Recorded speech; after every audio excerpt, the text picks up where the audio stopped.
The 1970s were a time of change, freedom, and nostalgia. Kids played outside till the streetlights came on, unafraid. Back then, life felt simpler, more carefree, and adventurous. You didn't need a smartphone to find fun or friends. The decade was packed with cultural shifts, from music to fashion. Today, some of these activities are just distant memories. Let's revisit 15 things you could do back in the 70s. First up, let's talk about the drive-in movie theaters. In the 70s, they were an iconic part of American culture. Families would pile into their cars bringing popcorn and blankets. You'd watch the latest movies under the stars, screens everywhere. That's something you just can't experience anymore, sadly. Drive-ins faded, but the nostalgia of outdoor cinema never died. Can you picture the warmth of a summer night there? Remember how you could hitchhike anywhere in the 70s? It was common, an adventurous and inexpensive way to travel. You'd stand by the side of the road, thumb out, hopeful. People trusted each other more back then, didn't they? Now, hitchhiking is a rarity, considered unsafe and outdated. But back then, it was freedom on the open road, the thrill of a spontaneous adventure just waiting for you. Speaking of roads, the 70s were the era of CB radios. Trucks, cars, and even some homes had their own radios. It was a way to chat with strangers and friends alike. Breaker Breaker and 10 to 4 became part of our vocabulary. Now, with cell phones, CB radios feel like a relic. But there was something special about talking across highways. The road seemed a bit smaller, a little friendlier back then. One thing you could do in the 70s was shop in person. We didn't have online shopping to make life easier. People spent afternoons browsing through department stores and boutiques. You'd chat with salespeople, see products up close and personal. Every shopping trip felt like an event, not a task. Today, most of our shopping is done online, without connection. Remember the charm of exploring stores, feeling the fabric, and trying things on? Next, let's talk about the rise of record stores. Vinyl records were the heart of music culture in the 70s. People spent hours flipping through crates of records, looking for gems. Album art was a big deal, a creative expression in itself.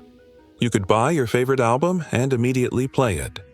Now, digital streaming has replaced that tactile music experience, but vinyl still calls back memories of browsing, buying, and listening.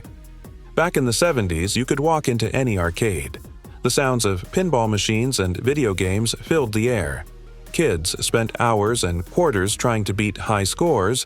Pac-Man, Space Invaders, and Donkey Kong ruled the arcade scene. Today, arcades are mostly a thing of the past, but their influence lives on in today's video game culture. The arcade was more than a place, it was a social hub. In the 70s, you could leave your doors unlocked at night. It was a simpler time, and most neighborhoods felt safe. Crime was lower, and trusting neighbors wasn't unheard of. Walking home from school without fear was a reality. Today, we lock our doors more than ever before. The world changed, and safety became a top priority. But that era of security and trust, it feels like a dream. Another thing you could do was ride your bike without a helmet. In the 70s, kids raced down hills with the wind in their hair. Safety was a concern, but helmets weren't a must back then. It was freedom. Pure, exhilarating freedom on two wheels. Now, we wear helmets, pads, and gear for safety. Yet, those carefree bike rides of the 70s will never be forgotten. Riding felt like flying through the streets, with nothing to hold you back. Remember when you could go to a concert without tickets? In the 70s, it was common to show up and walk in. Concerts were about the music and the experience, not the money. Rock and roll was alive, and everyone wanted a piece of it. Today, concert tickets are expensive, and some sell out in minutes. Back then, you could just stand in line and enjoy the show. The spontaneous nature of it all made every concert feel special. Speaking of spontaneous, do you remember playing outside until dark? In the 70s, kids were free to roam and explore. There were no organized playdates or scheduled activities. Your backyard, neighborhood, or local park was your playground. Today, kids' schedules are filled with activities and lessons. But the simple joy of outdoor play, without restrictions, was unforgettable. It was a time when your imagination shaped the day's adventure. In the 70s, phone calls weren't always made from home. Payphones were on almost every street corner, ready for use. You could call a friend, family member, or even a cab. You didn't need a smartphone to stay connected to the world. Today, we have instant contact at our fingertips, all the time. But there's something special about finding a payphone when needed. It was an anchor in a busy world, though not always reliable. You could also take long road trips with no GPS. You just grabbed a map, and off you went. You didn't have a voice telling you to turn left. The adventure was in the journey, figuring out your path. Sometimes you got lost, and that was half the fun. Today, GPS makes traveling simple, but it's less about discovery. The joy of navigating on your own is a lost art. In the 70s, your favorite shows were on at regular times. No streaming meant everyone watched TV at the same hour. It brought people together in a way that streaming doesn't today. There was something magical about waiting for your show each week. If you missed it, you'd have to wait for the rerun. Now, binge-watching is the norm, but it lacks that anticipation. The rhythm of TV in the 70s connected us to the culture. You could also hang out in your local diner for hours. Back then, diners weren't just places for food. They were social hubs. Friends met up to talk, eat, and have a cup of coffee. Everything was made to order, and every booth felt like home. Today, diners are disappearing, replaced by fast food chains. But there's a warmth to the diner that fast food can't replace. The atmosphere was just as important as the food on the plate. Speaking of eating out, you could go to all-you-can-eat buffets. It wasn't just a meal, it was a feast of possibilities. You could eat till you were stuffed, choosing whatever you wanted.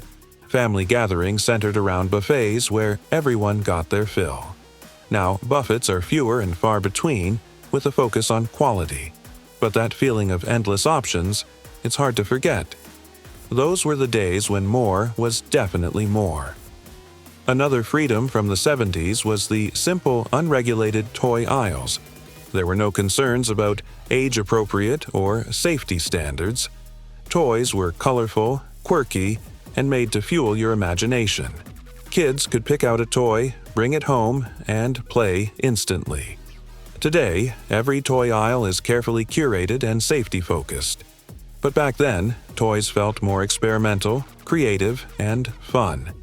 You never knew what you might find, and that was the magic. You could also talk to strangers without feeling paranoid. It was the 70s, and people were just more trusting back then. Conversations happened in coffee shops, elevators, or the grocery store. Today, we hesitate before starting a conversation with a stranger.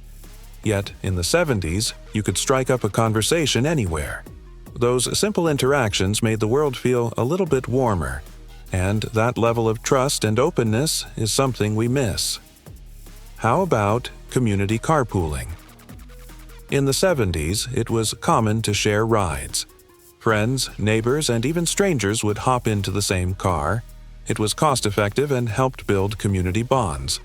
These days, we mostly drive solo, and carpooling has become rare. But in the 70s, it was a simple, eco-friendly solution. Carpooling was not just practical. It brought people together. There was camaraderie on the road, a kind of social glue. Finally, you could enjoy a quieter world without constant advertisements. Back in the 70s, there weren't ads bombarding us at every turn. The digital world wasn't oversaturated with pop-up ads and notifications. You could walk into a store without the pressure to buy. Today, every digital space is filled with ads trying to sell you something. The 70s were simpler, with fewer distractions and more space for thought. There's a certain peace in remembering what a quieter world felt like.